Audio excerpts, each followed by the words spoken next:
Show. Pessoal, então agora bom dia oficialmente. Eu vou ampliar aqui o layout da minha tela para me poder melhorar a minha visibilidade de vocês. E aí o seguinte, olha só, a gente estava falando sobre a questão da escrita de artigo. É muito bom quando você começa a escrever, porque te gera curiosidade no conhecimento, tá? E a partir daí você começa a crescer no assunto, crescer tanto no assunto que você está escrevendo, quanto na metodologia da escrita, quanto no seu vocabulário, quanto na sua capacidade de raciocínio, quanto no seu interesse sobre a lógica das coisas. Cara, então você só ganha.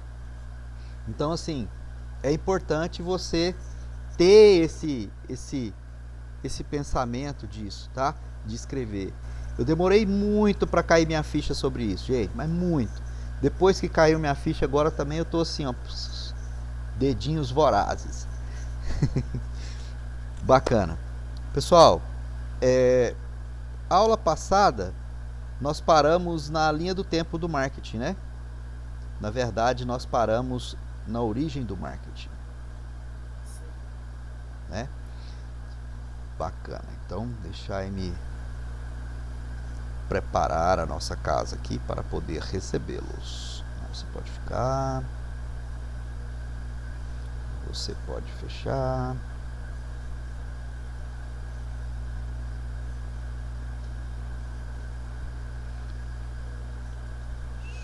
Bacana. Vamos lá então, gente. Tela inteira para vocês. E começamos aqui. Exibir. Tela inteira. Pronto. Melhorou.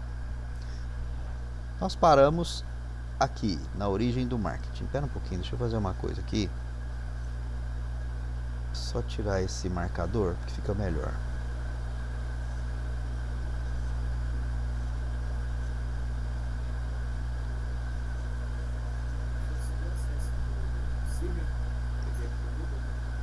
Sim, parece que sim.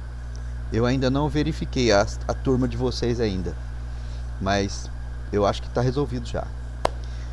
Beleza, pessoal. Ó, não existe aqui um marco oficial, tá, do surgimento do marketing, mas pode dizer que ele existe, né? E como existe, né? Ainda como não tem um campo de conhecimento na prática do dia a dia, desde que as pessoas trocam mercadorias entre si, existe esse processo de marketing, né? Vocês já, com certeza, já assistiram aqueles filmes de época onde passa ali, tem um mercado, alguma coisa. Geralmente tem um doido gritando sobre a sua mercadoria, apresentando a sua mercadoria. Aquilo já era uma forma de marketing, tá? Então, assim, não dá pra gente fechar uma data, um período correto, tá? Então ele vai dizer pra gente, ó, que o marketing já acontecia desde as primeiras civilizações, mas é no fim da Idade Média, início do renascimento urbano e comercial, ali por volta do século XV, que as cidades começam a crescer e consolidar as suas práticas comerciais de verdade, né? Mais tarde, no século XVIII, com a Revolução Industrial, começou a transformar a sociedade de forma radical, a economia e os seus modos de vida. Beleza? Pessoal, eu vou ter que ficar indo e voltando aqui, porque eu não consigo liberar a entrada de ninguém se eu tiver na outra página. Então vocês me perdoem por isso, mas tranquilo, vamos lá. E aí ele começa a falar pra gente aqui que com o surgimento das fábricas começam a aparecer então algumas teorias e métodos de administração de empresa, a busca da maior eficiência para a produtividade, aí vocês já lembram muito bem disso aí, né? Que foi ali quando a coisa começou a engrenar de verdade, né? E a partir desse momento a alta produção, desafio, demanda pelos produtos começaram a aparecer de uma forma mais contundente. E aí começam a ser desenvolvidas as práticas de venda e distribuição, né? Nesse momento começa a aparecer a arte do marketing, tá? E aí eu vou fazer uma pausa aqui para a gente falar um pouquinho sobre essa palavrinha aqui, ó, a arte do marketing. Nessa época que a gente está citando aqui, lá no começo do século XX, o marketing tinha alguma diferença do nosso hoje? Não no sentido de ferramentas de marketing, mas no conceito de marketing. O que vocês acham? Devagar, gente, responde um por vez, por favor. Ah, eu acho que o marketing, ele tinha ainda a mesma ideia de promover algo, de promover um produto, o que é que a pessoa estava vendendo, mas só que é como o senhor disse, não, não tinha lá as mesmas ferramentas que nós temos hoje, que é celular, internet, TV, blá blá. É, é nesse sentido mesmo que eu perguntei, Pedro. E aí, Matheus, você ia falar, o Pedro falou, eu Eu ia cortei pedir pro vocês. senhor refazer a pergunta. Ah, tá. Bacana. Nós falamos aqui, ó. Vou voltar lá para fazer a pergunta lá no texto, tá? Que aqui, ó, por volta no início do século XX aqui, ó, foi criada essa questão aqui e aí começou apropriadamente, né, a arte do marketing a partir das práticas de vendas e distribuição. Vocês hoje acreditam que existe alguma mudança na definição de marketing do que era aquela época para o que é hoje? Em outras palavras, o marketing mudou a sua essência ou permanece a mesma essência? Acho que a essência é a mesma, né? Que é vender um produto. A diferença são os meios que eles usam para isso. Acho que é isso. Alguém mais tem alguma opinião? Eu também acho que a essência, a base é a mesma, mas só que surgiu muitos meios de visibilidade, né, dos produtos. Então, acabou facilitando e aumentando a forma dos produtos ficarem vistos pela Sim, sociedade. sim. A capilaridade dos produtos começou a espalhar mais, né? Tá certo. Yumi, o que você acha? Professor, Oi. eu não tava ouvindo, foi mal. Eu sabia! Foi pegando pulo, a gata. Olha Tava só. arrumando os boletos. Coisa de velho. Tá certo, olha só. Lá no século XX, né, começou a ser desenvolvidas as práticas de venda e distribuição, e aí começou a entrar propriamente na arte do marketing. E aí o questionamento é, daquela época até hoje, você acredita que teve alguma evolução ou mudança no processo da essência do marketing, na definição do marketing? E aí, Pedrão, seja bem-vindo. Definição do marketing. Do Eu que acho era que e o que é. pode ter surgido algumas ferramentas, mas tipo, o propósito é o mesmo.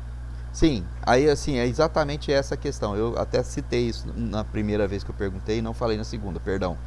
É, não levando em consideração as ferramentas que nós temos hoje que auxiliam no marketing. No caso, só a essência mesmo, do básico do marketing. Definição de marketing, eu acho que pode ter alterado uma coisa ou outra, porque antigamente não existia isso, não existia aquilo, mas eu acho que a essência mesmo é a mesma. Certo. O que você acha, Ruth Ellen? Eu tô no grupo do Ninguém também. Acho que a essência continuou, que é vender o produto, que é comprar, fazer com que os outros vejam, comprem. Eu acho que é isso. O intuito é assim. Bacana. Olha só, eu também concordo que a essência, em partes, manteve a mesma. No entanto, com esse avanço aí de tecnologia e de vários itens e ferramentas que venham auxiliar no marketing, o marketing hoje, além de ser uma ferramenta de venda, ele é principalmente uma ferramenta de promoção. Naquela época, se usava praticamente para venda, né? Apresentar produto para vender. Hoje não, hoje você faz a promoção, hoje você tem um monte de coisa que você divulga, né? No sentido de fazer conhecido. Por exemplo, o marketing pessoal, né? Naquela época já existia? Já. Só que era bem, mas muito bem reduzidos, né? Vamos dizer assim que quem eram os maiores marqueteiros na Idade Média eram os bardos, né? que cantavam músicas lá dos heróis da época, dos reis, das rainhas, e com isso promoviam aquelas pessoas, né? Da mesma forma que esses caras também faziam marketing no sentido de alguma taverna, no sentido de comida, no sentido de bebida, né? Exatamente, Matheus, eles eram também os jornais da época, né? E os caras mandavam para valer. Então, gente, olha só, a essência de muito do que a gente vê e vive hoje mantém a mesma do início, de quando começou e tudo. No entanto, o que ampliou foram as ferramentas e as metodologias de aplicação daquela essência, tá? Que é o caso do marketing. E ele vai falar para a gente que somente aqui no século XX, a Revolução Industrial e a consolidação da economia do mercado é que firma o marketing, que o marketing verdadeiramente se firma, né? Por quê? Porque começou a gerar a alta concorrência, a demanda por novos produtos, o crescimento das cidades trouxeram a necessidade de estabelecer uma relação entre os produtores e os compradores, tá? Para quê? Para estimular uma demanda pelos produtos de determinada empresa. E foi também nessa época, lá no início do século XX, que o marketing foi constituído como uma disciplina e surgiram os primeiros cursos por correspondência e presenciais em universidades de renome, né, como a Universidade de Nova York, de acordo com os estudos do indivíduo chamado Paul de Converse, lá de 1945, que esse cara escreveu. Olha que doideira, hein? Já começou como disciplina que provavelmente não tinha o nome de marketing, mas deveria ter o nome de, sei lá, técnicas de venda ou qualquer coisa desse tipo, porque a função primária era essa, né? Olha, a gente precisa se colocar naquela época, né? E perceber que aquela época tudo ainda era novo. Você imagina, seria o mesmo que nós falarmos hoje em dia, né, de morar em outros planetas. Seria mais ou menos isso, né? Então não dá para você ter uma noção exata. Algumas pessoas já sabem como é que funciona, o que é que pode vir a acontecer, outras ainda não. Mais ou menos por aí, tá? Ó, por isso o marketing ainda não tinha a visão que tem hoje. Qual era a visão? Olha, essa aqui, ó, de conhecer o público, tá? Porque quando eu falo que eu vou conhecer o público, eu tô falando de uma coisa muito show de bola, tá? Que é direcionar especificamente as minhas forças, as minhas energias para o meu consumidor, sem perder tempo de ficar procurando alguém que talvez queira. Não, hoje você consegue ir direto na fonte, direto na pessoa, tá? Né? E outra coisa que também existe hoje, que naquela época não tinha, é a segmentação dos mercados, né? E com isso você consegue satisfazer a necessidade daquele mercado específico, né? Porque hoje você tem essa facilidade de estatística, de mensurar isso, né? E ainda a intenção era só vender mesmo, tá? Naquela época a intenção era essa aqui mesmo, ó. Só vender mesmo, tá? Opa! A intenção exatamente era essa, tá? Então aqui, olha, nesse contexto, a gente pode perceber aqui que muitas práticas maliciosas foram adotadas para ludibriar os consumidores, que acabavam levando aqui, né, e comprando gato por lebre. Isso gerou uma imagem muito negativa do marketing. Por acaso, vocês sabem me informar qual seria uma dessas práticas maliciosas que foram adotadas nessa época? Algumas práticas foram adotadas. Uma de... Pode falar, Pedro. É o famoso confia em mim. Vai dar bom. Confiar em você que vai dar bom. Beleza. Tá. As práticas maliciosas que eles utilizavam, uma delas era a mensagem subliminar.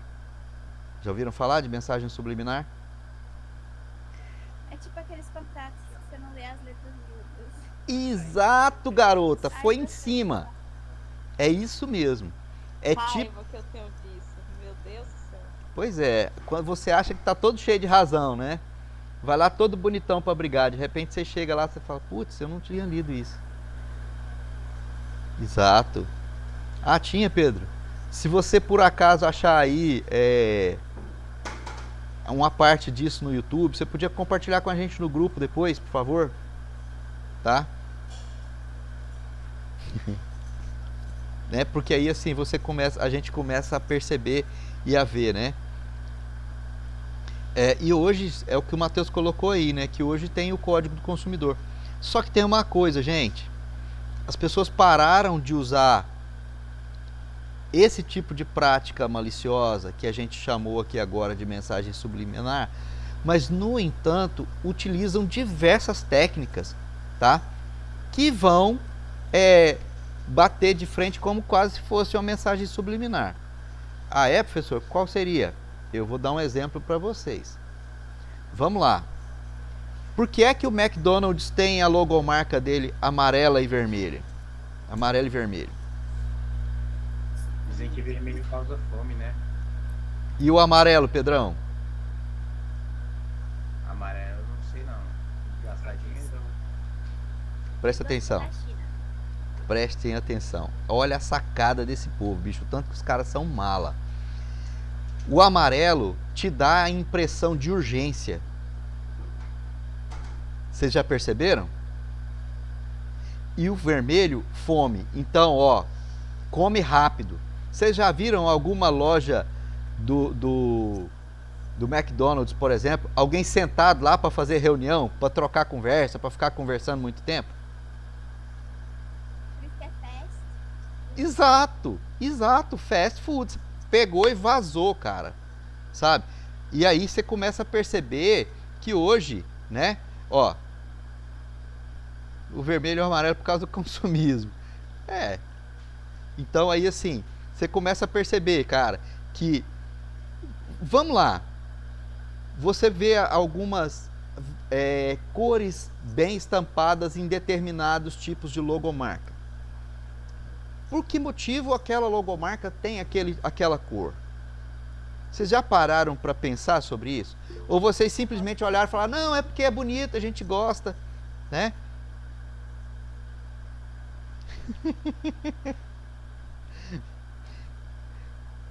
Pô, vocês são realmente muito criativos aí. Eu tô querendo ver isso na prática daqui a alguns dias. Então, olha só. É importante a gente pensar sobre isso. E por que não, tá? Quando nós estivermos trabalhando mesmo lá a fundo, botando mão na massa, quando a gente visitar a empresa do nosso cliente, vamos dizer assim, né? A gente não utiliza até sugestão para essas alterações. É lógico que é sugestão, né? Porque, logicamente, também baseado em quê? Em estudos, tá? Bacana. Preste atenção uma coisa. Yumi, são brancas as paredes lá da panificadora? A gente colocou cerâmica, né? Mas ela é branca de um lado, aí umas tem cerâmica de uma cor e a outra tem cerâmica de outra. Só que na cozinha, obrigatoriamente, a parede tem que ser branca ou com cerâmica branca, fazer aquilo esquentar. Certo. E por que o branco é, por exemplo, a cor escolhida pela vigilância sanitária? Porque é mais fácil para ver a sujeira. Sim, bacana.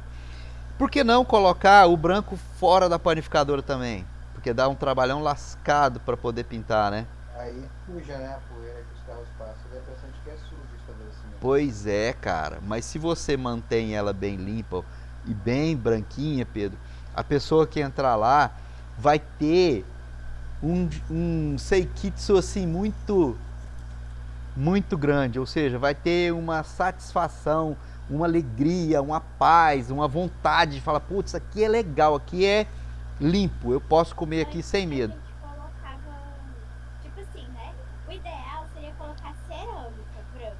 Certo, porque é fácil de lavar também, né? A tinta não lava. Tipo, ela é lavável, mas se você fica esfregando, não sai esse jeito. Não sai mesmo. Então, seria colocar cerâmica branca. Só que, como a gente formou, a gente colocou os negocinhos pra ficar mais decorativo. Só que lá fora, as paredes são Certo. Tranquilo. Então, olha só. Por que você está falando sobre isso, Madison? Porque nós entramos aqui, ó, no nosso primeiro momento aqui, ó, sobre a questão do marketing, né? Começamos a falar sobre as práticas maliciosas, saímos da mensagem subliminar e viemos para as técnicas que são utilizadas hoje. Ah, então você está falando que as técnicas hoje são maliciosas? Não, elas são oportunistas. É diferente, tá? Porque, olha só, se eu tenho conhecimento sobre cores, por que eu não vou aplicar isso em favor do meu benefício próprio, se eu não estou prejudicando ninguém além do meu concorrente? Porque esse é o mercado capitalista, é você vencer, né? E aí a gente vive nesse mercado. Olha, aí ele vai continuar falando pra gente que nessa época alguns estudiosos também começaram a analisar o efeito do marketing na propaganda. E aí ele vem aqui, ó. Falei ali e volto aqui, ó. Esse Walter D. Scott aqui, por exemplo, ele estudou psicologia aplicada à propaganda em seu caráter persuasivo e até hipnótico, cara. Tem um estudo específico sobre mensagem subliminar que ele coloca que em 1958 a Coca-Cola pagou uma empresa cinematográfica para colocar, naquela época, eu não sei se vocês sabem, só existiam 3 frames para cada segundo, né? Para passar o filme. Então ele colocava no meio de um desses 3 frames, ele colocava beba Coca-Cola. Só isso, tá? E naquela época, o cinema, ele tinha um intervalo. Você começava aí, no meio do filme, ele dava uma parada, tinha ali 5 minutos para você ir comprar alguma coisa e voltar. Hoje em dia, Jequiti tá quase isso, cara. Fala, Matheus.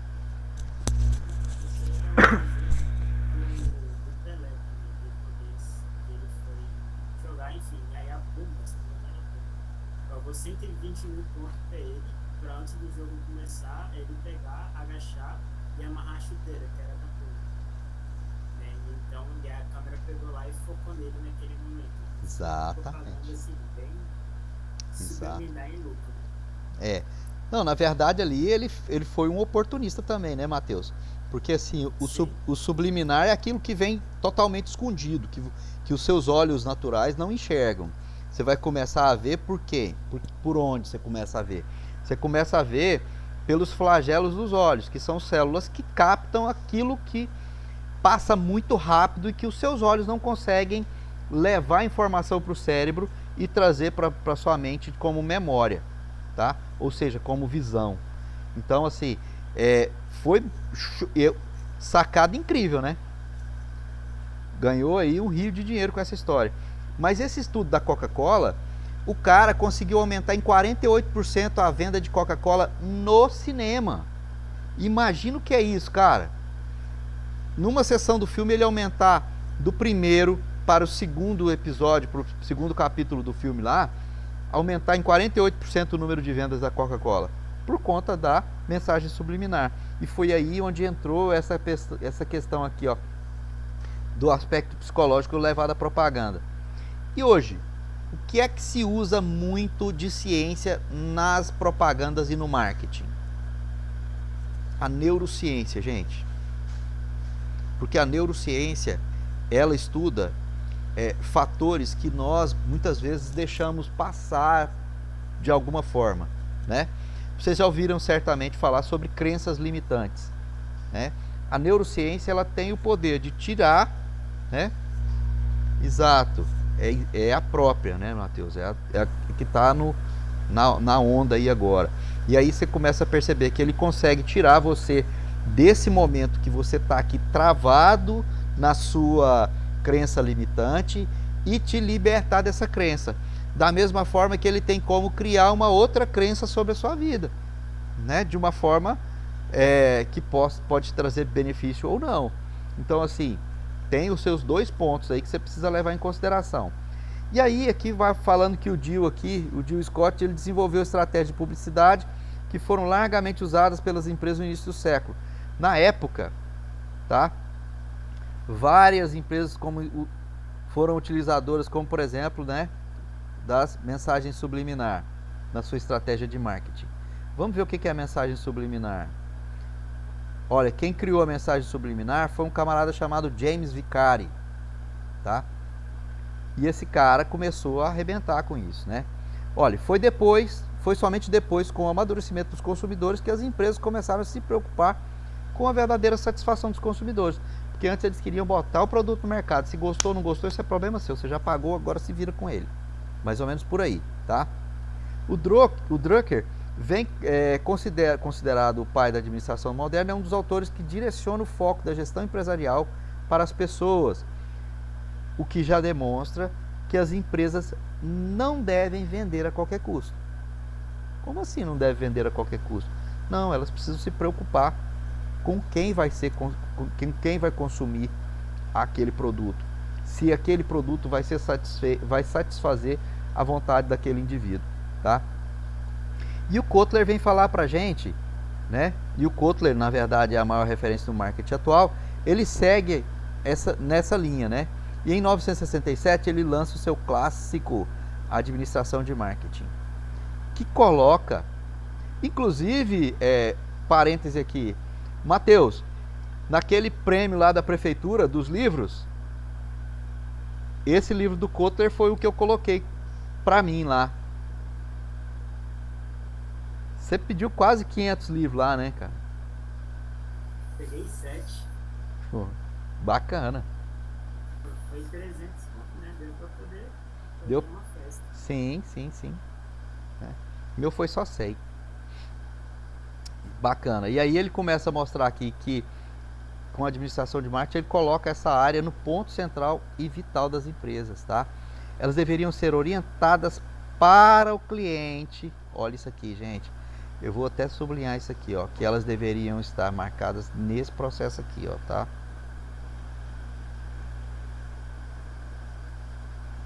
Deveriam estar orientadas diretamente para o mercado e para o cliente e para o mercado, e não apenas para a própria produção. Olha, com essa mentalidade, então, surge aqui o marketing como conhecemos hoje, né? Que a partir daí o consumidor se torna o centro das atenções. Mas o próprio Kotler ressalta que o marketing não para, ele está em constante evolução, porque as campanhas, né, porque acompanha as mudanças de comportamento da sociedade. E você percebe que com essas novas ferramentas de divulgação, cara, bicho, eu vou falar uma coisa para vocês. Eu tô aqui já imaginando como é que vai ser o marketing quando nós tivermos com o metaverso publicizado a todos, aberto para todo mundo. Já pararam para imaginar que loucura que vai ser, cara? Você poder experimentar determinado. Sim, outra coisa, bicho. É o que a gente estava falando agora há pouco de outro planeta, né? Agora a gente está falando de uma coisa que está aqui, no entanto, não está. Vocês assistiram aquele filme Jogador Número 1? Quem assistiu? Pois é, eu imagino o metaverso como aquele filme, tá? Que o cara vai, ele tem todos os equipamentos, ele entra e vai. Exatamente, bicho, você falou certinho, é caótico. A coisa vai, se a gente não se cuidar, vai mesmo pro buraco, tá? E uma manipulação e um controle, preste bem atenção, e um controle geral da população mundial, tá? E aí isso é só o começo, né? Então a gente tá andando aí. Ô Pedro, você tá aí, cara? Pedro Lucas. O Luiz eu sei. Porque o Pedro Lucas não falou nada até agora, pô. Quando ele não fala, eu fico até preocupado. Ó. E ele vem aqui, ó. E se a tecnologia está cada vez aumentando, a velocidade das mudanças, dá para imaginar o ritmo do marketing também, que está cada vez mais acelerado, né? E aqui, gente, ó, isso aqui eu achei muito bacana, essa linha do tempo aqui do marketing. Essa linha do tempo, ela vai mostrar pra gente algumas coisas que a gente nem imagina que, que são de ferramentas e questão de tempos que surgiram. Pessoal, eu vou precisar de 2 minutos para me resolver um problema aqui na minha cozinha que disparou o alarme da geladeira ali. Deixa eu fechar lá e já volto aqui. Rapidão.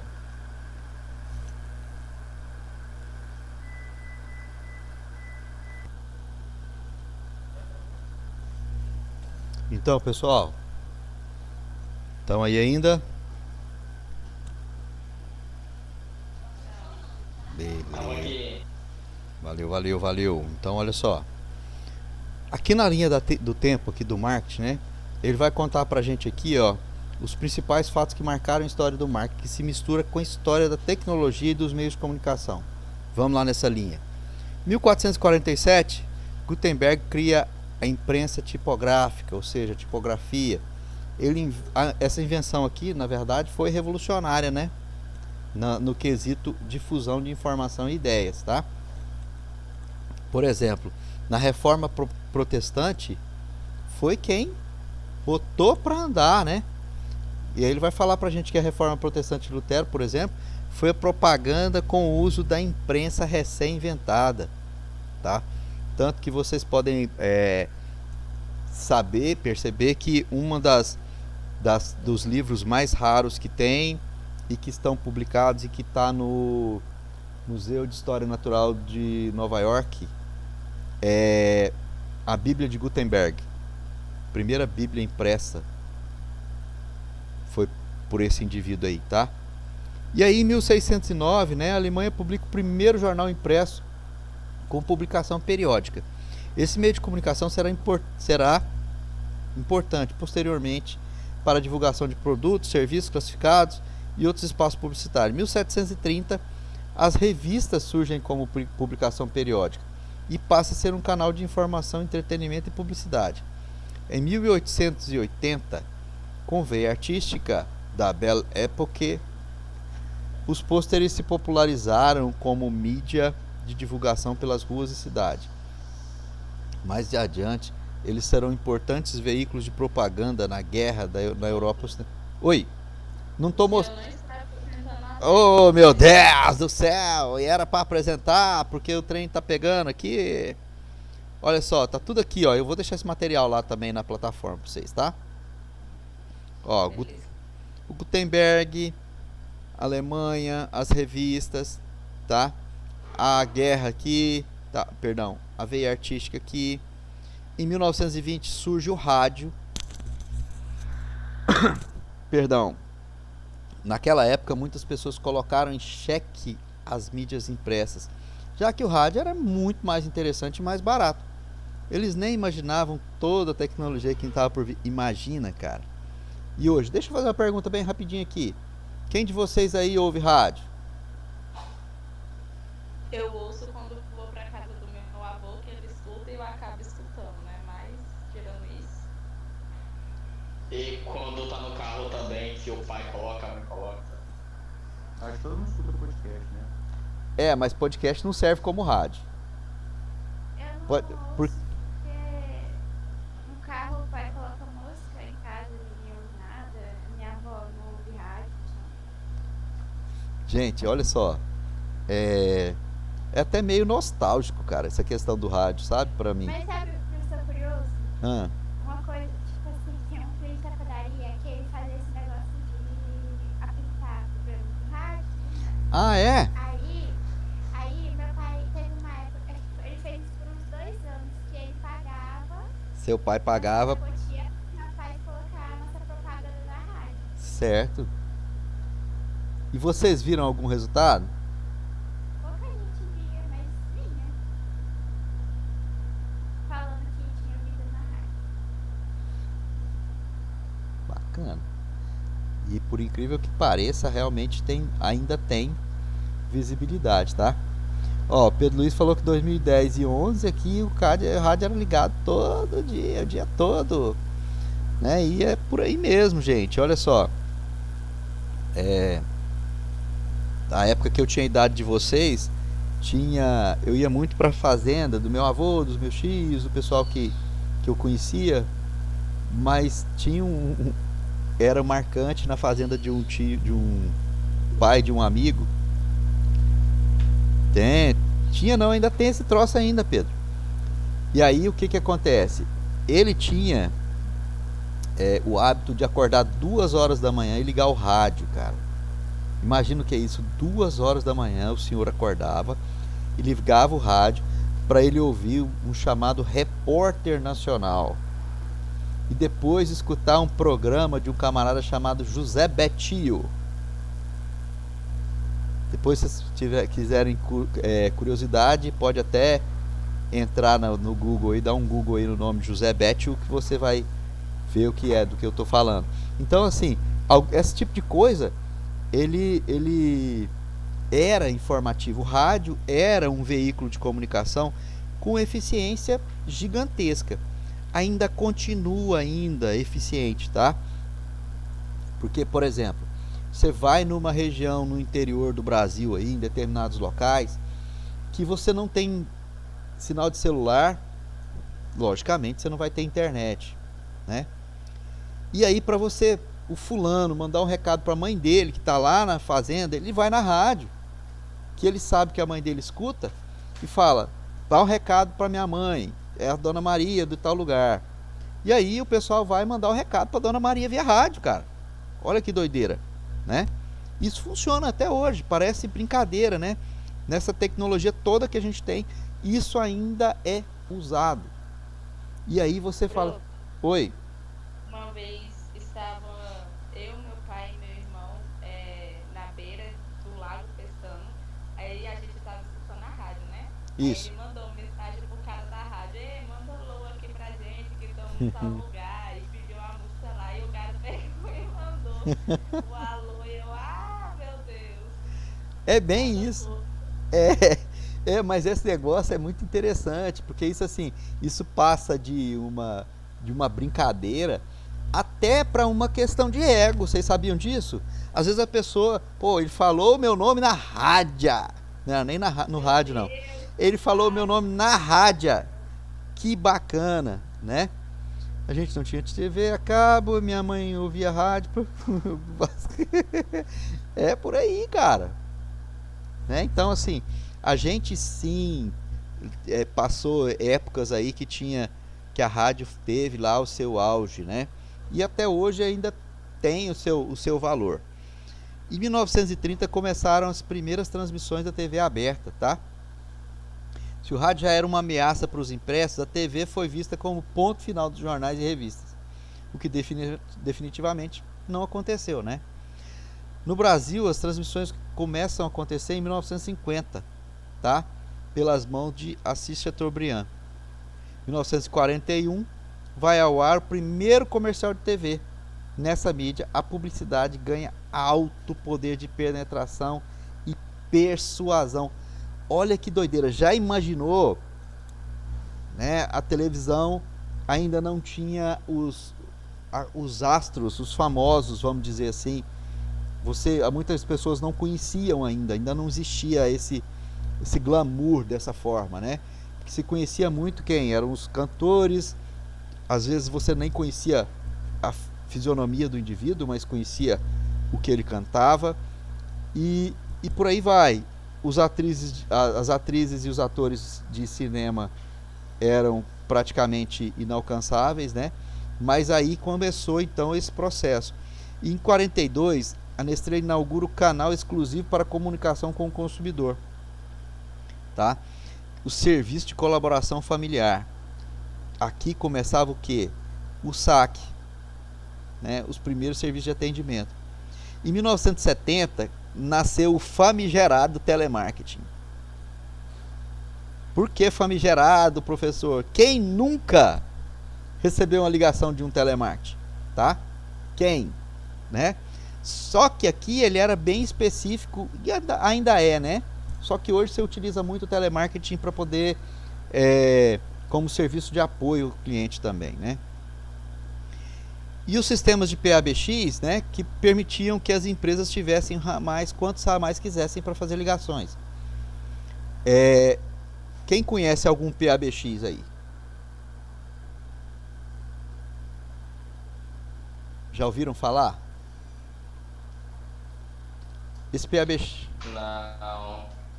PABX é uma máquina grandona. E eu vou te falar, você não sabe, mas você conhece. Você nunca viu, mas conhece. Preste atenção.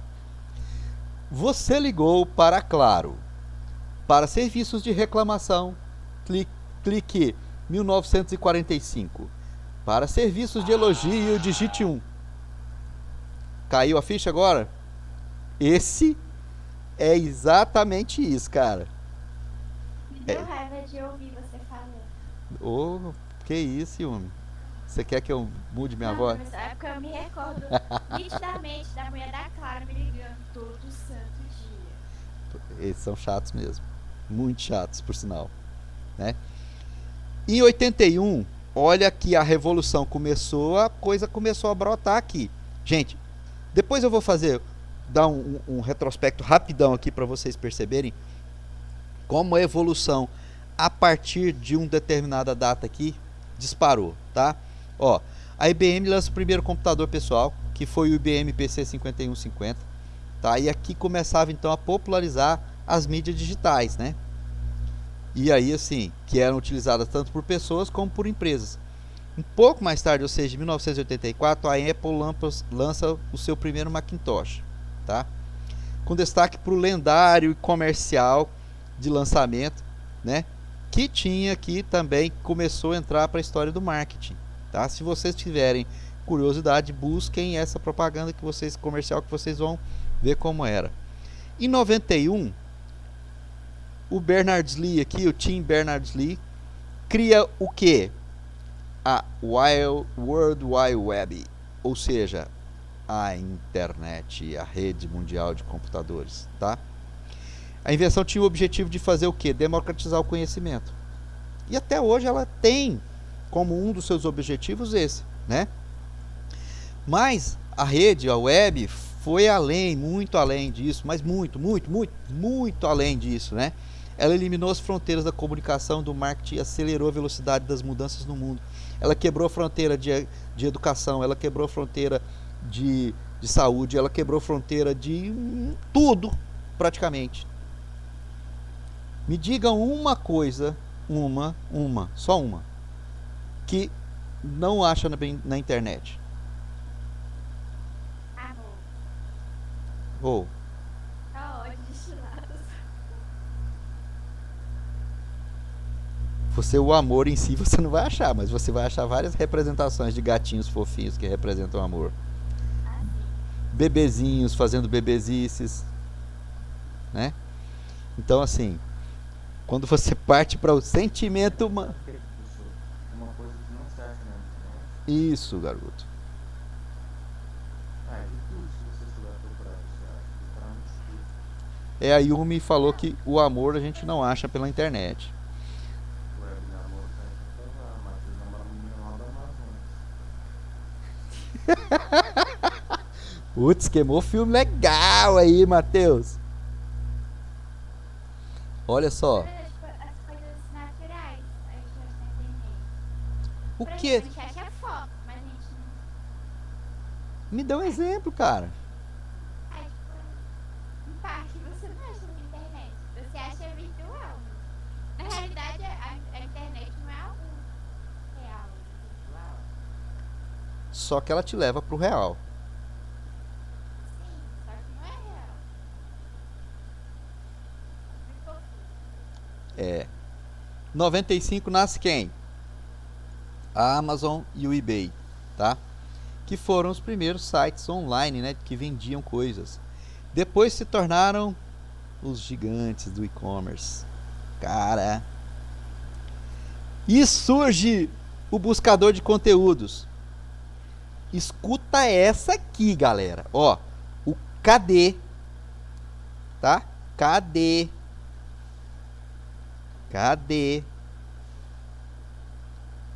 foi considerado o primeiro buscador de conteúdos da internet.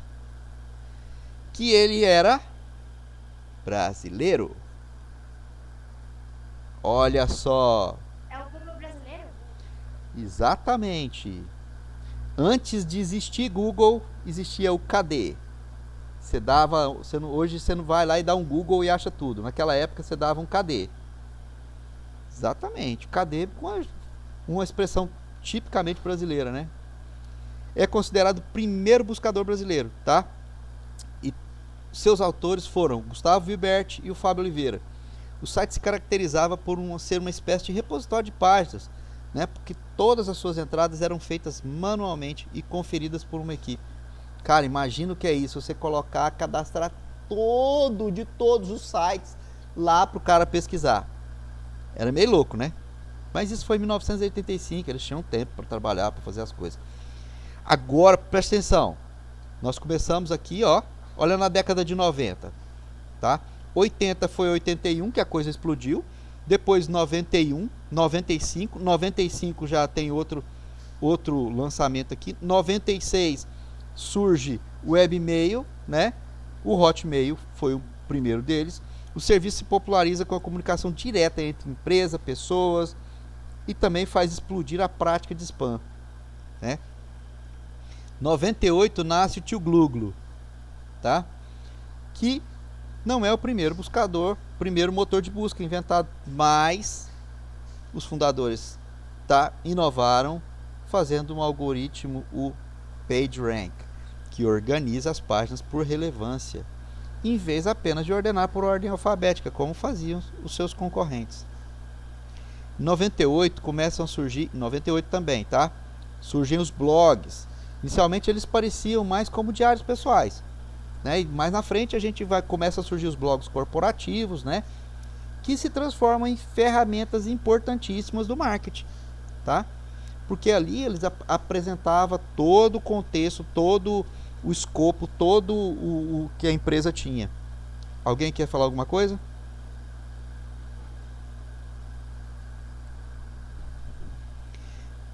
Em 2000, o filhinho que nasceu em 98, preste atenção, cara, ó. 98, 99, 2000. O Google lança o AdWords, né? Para fazer o quê? Para permitir links patrocinados na busca. Olha só a sacada. Pô, você vai me pagar, eu boto seu nome primeiro. Isso aqui começou a funcionar como se fosse assim um fura-fila. Entendeu? E esse formato de publicidade é um clássico das mídias pagas da internet, né? Que ainda hoje é largamente usado. Olha que loucura, né? 2003, Estados Unidos assina o CAN-SPAM Act, o primeiro tratado contra o envio de e-mail marketing não solicitado. 2004, nasce o Facebook, né? Que era uma empresazinha, uma rede social universitária que se explodiu. 2005, nasce o YouTube, né? Se torna o gigante dos vídeos da internet. Depois de um ano, o Google comprou o bonitão lá, tá? 2007, o Jobs lança o primeiro iPhone. E esse lançamento foi um marco para tornar os smartphones mais conhecidos e para o mundo se tornar mais mobile, mais móvel, mais rápido, mais conectado. 2009, o Google começa a testar os carros autodirigíveis, um marco para a história da inteligência artificial e da internet das coisas. 2015, o Google lança o RunBrian, um algoritmo baseado em machine learning para qualificar e entregar resultados de busca aos usuários. 2015 também surge o conceito de economia compartilhada. Aqui ele vai representar por negócios tipo Uber, Airbnb, Netflix, que introduz um novo modelo de negócio e um novo modo de consumir. Cara, vocês viram aqui nessa linha do tempo? Agora eu vou voltar aqui para vocês perceberem uma coisa. 1947 para 1907, quase 200 anos, né? 100 e poucos anos. De 1600 para 1730, 100 e poucos anos. De 1730 para 1880, mais cento e poucos anos. Depois, de 80 para 920, a coisa já diminuiu. De 20 para 30, de 30 para 41, 42, de 42 para 70, de 70 para 81, depois 10 anos 91, depois 4, depois 1, depois 1, 2, né? E assim vem. Olha só que doideira, tá? Depois de 2015, o que nasceu depois de 2015?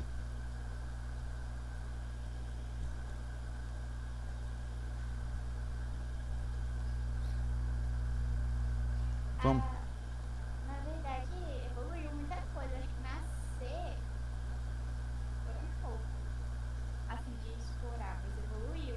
As redes sociais, que era o Instagram, o Twitter, TikTok. E a tecnologia avançou muito, né? Exatamente, Uno. Exatamente. Se vocês quiserem pesquisar para mim o que foi que surgiu de 2015 para cá, o WhatsApp. Pronto, Pedrão, valeu. Né? No sentido de utilização de marketing, WhatsApp, Telegram, por aí vai. E, pessoal, olha só que doideira. Esses dias atrás eu vi um cara falar que uma criança de 3 anos de idade hoje tem mais informações do que um imperador romano tinha na época dele. Olha que doideira isso, cara. Olha que insanidade nós estamos vivendo. No entanto, a gente fala, é insano isso. É insano? É. Só tem uma coisa, cara. É um insano que nós aguentamos. É um insano que a gente está construindo. Tá? Então, assim, isso faz a diferença. Isso é o que importa. Né? E você começa a perceber. O marketing antes, ele se preocupava somente com a venda de produtos. Se o cara vai vender o produto dele e pronto. Ele não queria saber se o cliente gostou, estava satisfeito. Ele não queria saber nada disso. Ele simplesmente queria botar o produto no mercado. Né? Hoje, o que é que ele faz? Hoje, qual é a preocupação dele? A preocupação dele hoje é fazer com que a gente, digo a gente por sermos consumidores, alcançarmos o que realmente a gente precisa alcançar. Correto? Pessoal, eu vou fazer aqui agora, tá? A frequência de vocês no Siga. Então, quem tiver presente e não puder falar, levanta a mão para me ouvir o som aí, porque eu tô com... Quando eu abro aqui a outra página, vocês somem da minha vista. Abigail.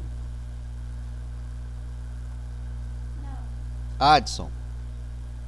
também não. Bia. Ana Beatriz. Presente, Bruno. também não. Yumi tá aí. Cibele. Não, Gabriel. Gabriel Alves. Beleza. Giovana.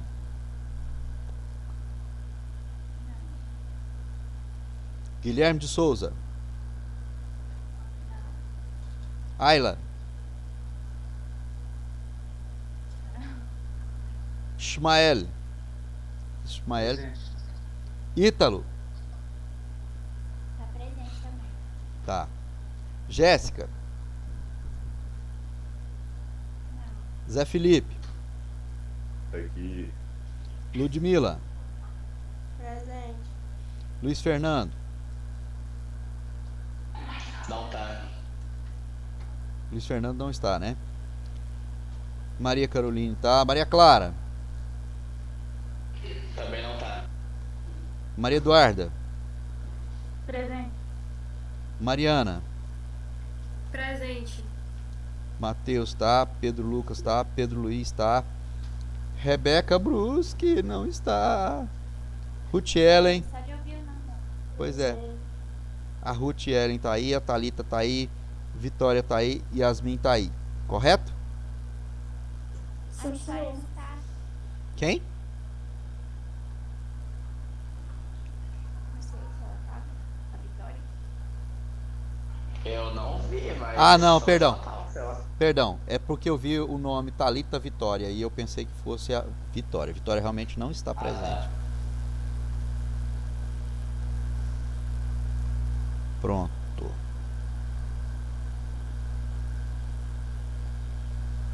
Bacana, pessoal.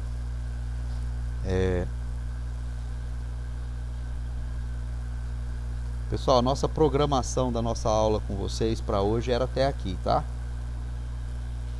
Era até esse famigerado e lindo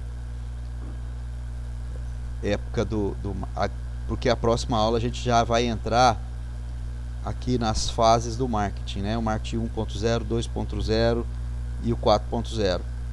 Vamos ver o que é esse negócio aí e vamos botar para andar. Beleza? Beleza.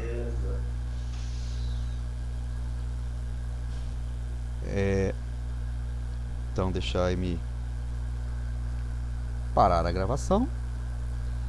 E um bom final de semana a todos. Que Deus os abençoe e vocês se divirtam muito.